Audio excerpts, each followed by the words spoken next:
You're welcome back to The Pulse. Now, the Ghana Armed Forces says it has not concluded its investigations into the shooting incident involving its personnel at the Kasoa Milliennium city last year. One person died when they shot at 3 people during a demolition exercise by the 21st Century Construction Company. The military insists that a Joy News report suggesting they have exonerated their personnel is untrue. We'll hear from them shortly, but first, let's bring you a playback of the story which prompted this response from the military. Where I find myself now is where all the action happened. The clash between some of the residents in this community and the military persons who had come around to supervise the demolition of some of the houses. The demolished structure that you see here and a number of others in the community did not happen easily. It actually cost the life of 1 resident and 3 others were left injured as a result of this particular incident. Well, the residents here are not happy that the military persons are insisting that their men who supervised the demolition exercise did absolutely nothing wrong when they shot at some of the residents. My name is Dr. Rufai Ahmed. I'm the chairman of Gomweniano Development Association, a committee that is supposed to work for the residents and the military. Should have been a composition of the military and also the residents and maybe the police, so that there will be a very fair distance, so that everybody's view will be captured. But unfortunately, we were not contacted. The residents were not contacted. The family of the deceased were not contacted. Chaotic scenes there from the incident on the 3rd of September last year. 2 people were shot in the leg and one, Michael Asaredako, aged 30, was hit in the head. He died later at the Kwalibu Teaching Hospital. A copy of the autopsy report signed by Dr. L. Edusei, which Joy News has intercepted, gave 2 reasons for the death: high-velocity gunshot injury and fractured skull with cerebral convulsion. Military police sources say the soldiers returned from the operation having spent 10 bullets. They told investigators they were in the area to maintain order, but the crowd attacked them with sticks and stones. They responded with fire because they were, quote, frightened. They feared they would have been lynched if they had not acted. Head of Public Affairs at the Ghana Armed Forces, Colonel Eric Agrikwashi, tells Joy News the residents were incited against the soldiers. Do you know that particular incident? Joy FM went to lay ambush for us. Joy FM knew that the soldiers were going there. And so why would Joy FM go and lay ambush for military people? We actually got the hint and then we rushed to the scene, not that we laid ambush. You were there even before, yes. So you see, we also do our own investigations and found out that you went to lay ambush for us. So you even were preempting that these soldiers will come and misbehave. So even when they go there, somebody could even instigate them because they were trying so against them.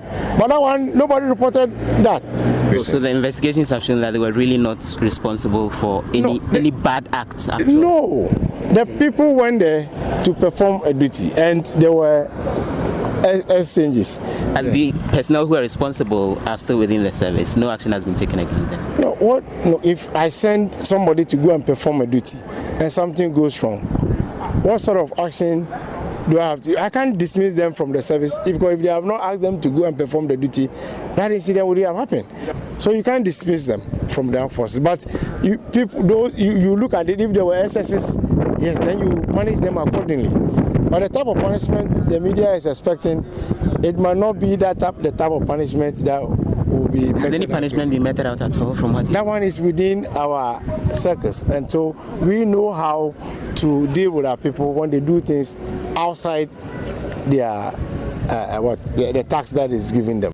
The residents deny attacking the soldiers. Zongo chief of the area, Saki Tairu Abdallah, was on the ground that day. Old women, children, the community as a whole were there. And you said people attacked you. Who attacked who? If really the military knows that they are coming to visit their land or site, why were they with arms? 2 or 3 men with arms. What intention do they have? What negative mind do they have against the community? So they came in arms. They came fully armed with ammo cars. They shot somebody's son down because of a property, fighting for his right.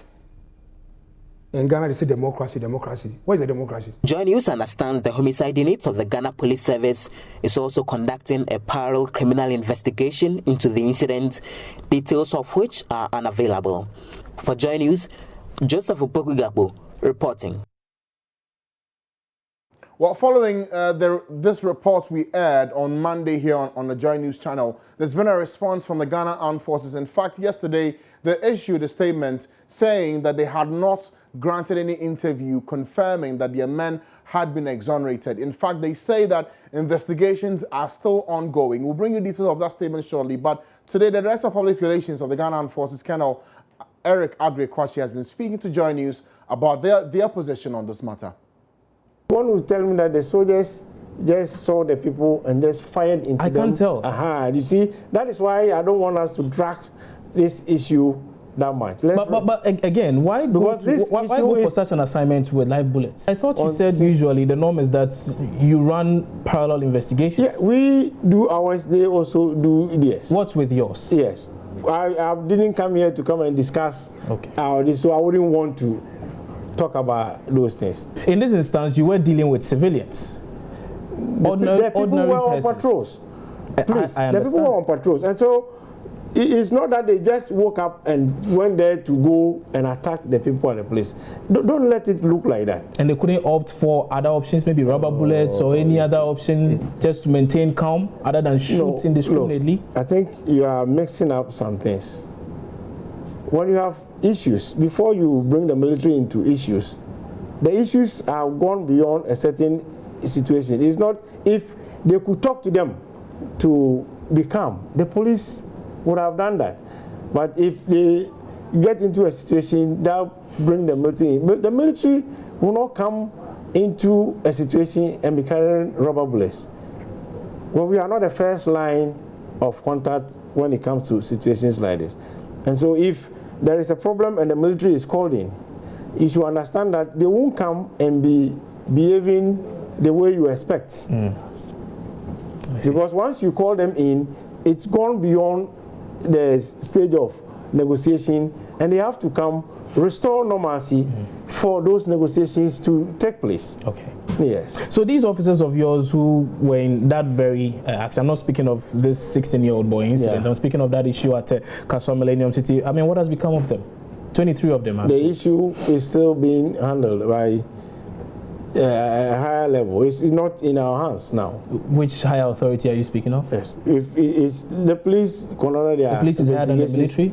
No, when there's a level of criminality over a case and a report is made, you know, they were sent to the police station to go and write statement. So from there, we don't have any control. But I thought you said usually the norm is that you run parallel investigations. Yeah, we do ours, they also do theirs. What's with yours? Yes.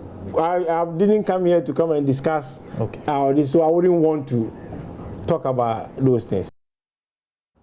Right, so that's the Director of Public Relations at the Ghana Armed Forces, Colonel Eric Agre-Kwashi. While they did, in fact, release a statement yesterday itemizing a number of things in relation to the story we brought to you on Monday. First, they mentioned that the interview they granted us on investigations into the shooting at Kasoa was granted to us 5 months ago. That is to suggest that the interview was granted to us in December last year. Well, per our checks we did, we spoke to him on the 8th of January this year. That's nothing close to 4 months since that interview was granted to us. Also, they mentioned that in that report and in that interview, they did not tell us explicitly that the men in question have been exonerated. But in the interview that we brought you in the report, you had clearly him mentioning that the men were sent on a mission. And so, based on self-defense and all of their men being injured, they had no option than to defend themselves. That's the position they raised. But with the interview they granted us, and with the statement they are issuing now, there are some parallel statements that are being made here. And we've brought you both sides of the story we brought to you here on Joy News, and then the response from the military. You are the one best to decide and judge on this matter. Let's now move and do some politics here on The Pulse, because the Electoral Commission has presented its final certificate to the All People's Party. You don't remember that party? I'm talking about the one whose leader is Hassan Ayariga. They are now the 26th registered political party in the country. Deputy Chairman of the Operations at the Electoral Commission, Amadou Sule, during the presentation said the issuance of the certificate follows a diligent work by the Commission, which has showed that the party is qualified and have met all the constitutional requirements. Before you become a recognized registered political party, you should have ensured that in all the 216 administrative districts in this country, you have not less than 2 tiers established offices, recognized offices. I don't want to talk about a situation where we went to inspect certain political parties' offices. You see the colors and everything there, but you see tailors sitting there sewing. And I tell you, 144 that we are talking about today, I can be sure on our record, we have more than that. And having more than that, I'm saying it emphatically because my district officer had confirmed that they've gone to those offices and they've seen them. Then the other requirement is founding members, at least in each administrative district. And as I talk now on record, we have the 216 founding members of your organization. And then we also have 10 founding members, 1 per each region, talking about 226 within 90 days from today. Because today is the day that I'm giving Honorable Ayaraga, Dr. Ayaraga, I'm sorry, the final certificate. You should be able to furnish the commission with the addresses, the location where your offices are, national, regional, district, and constituencies within 90 days. So we know when we are looking for you, we know where we'll go. That's very important. If you look at section 15 of Act 574, it's very explicit there. Then number 2, the annual audited account of your organization. Right, so the founder of the party, Dr. Hassan Ayariga, said the limited time within which the party galvanized resources to meet the EC's requirements shows that the party is prepared to manage the affairs of the country if given the chance. He also charged the EC to crack the whip and create an equal playing field for all parties as they move to prepare for the campaign season.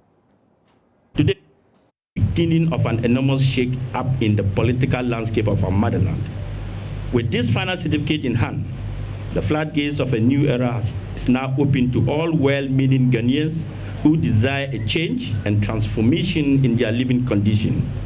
You are all invited to come on board for us to all reinvent the wheel. As a reminder, the APC is involving an all-inclusive governance concept irrespective of your present political standing, religious belief, status in the society, or if you are still undecided and so frustrated or disillusioned to the extent that you have given up on voting, then you are the one I am calling. Come on board. A new wind has started blowing. Something completely new has emerged. I am calling on all segments of the society, especially the youth. And this is our time, and now it is. We can no longer stand aside and only wish and hope. This is the time to actualize. This is the time to place our hands on the block. This and not looking back. For he who put his hand on the block and looks back, the good book says, will perish. I, Dr. Hassan Ayaraga, am here to tell you that you will not and cannot perish. I entreat you not to sit on the fence because the foundation of the fence may be too weak to carry you. And when you fall, the end result will be devastating that you may not be able to rise up again. Now my pledge to the EC and our motherland Ghana. We wish to assure you of our unflinching adherence and commitment to the rules of engagement and peaceful campaign, and also to request our opponent to do same. We all should pledge ourselves to finding solutions to the problems which confront us, our people, and to undertake issue-based campaign devoid of insinuation, name-calling, and personal abuse. So as the leader of the APC, not what you take for a headache. I'm talking about the All People's Congress. They are seeking to win power in this year's election. So now that they have their final certificate, my big question to you is this: would you vote for them in this year's election? Drop us your comments on social media. Join us on TV is our handle on Twitter. My handle on Twitter is at Francis_Abba. And also on Facebook, drop your comments on our page. Join News. We'll read your comments and share them with the rest of the world. From APC, we can now move to the PPP. Well, as part of their preparations towards this year's elections, the party is holding its first ever Regional Women's Congress tomorrow here in Accra. The 2016 Greater Accra Regional Women's Congress will be the first ever held Regional Women's Congress since the formation of the party in 2012. We're joined in the studio now by the party's Greater Accra Regional Women's Organizer, Kwewa Kwailabi Ofoswapia. And I'm smiling because I had to rehearse that name before coming on air today. Good afternoon to you, madam. Thanks for joining us here. Good afternoon to you too. Right, so first ever Women's Congress for the PPP. What's the plan here? What has made this so important at this time? Before I say anything,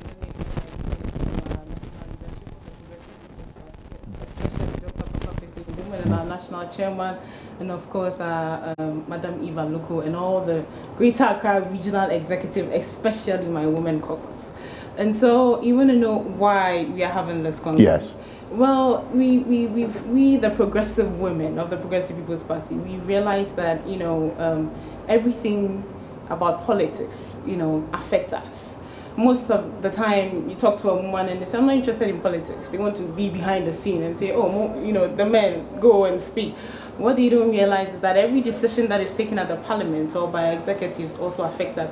So it is necessary that we also come together to make sure that we put the right and competent leadership in government and also the right party in government to govern us. And so the purpose of tomorrow's regional congress is to bring together all women who are progressive minded. Kwewa, I may have to stop you at this point. We're having a small challenge. We'll try and rectify that and get to understand what the Women's Congress, the first ever for the PPP, is all about. So back after this quick break. Stay with us.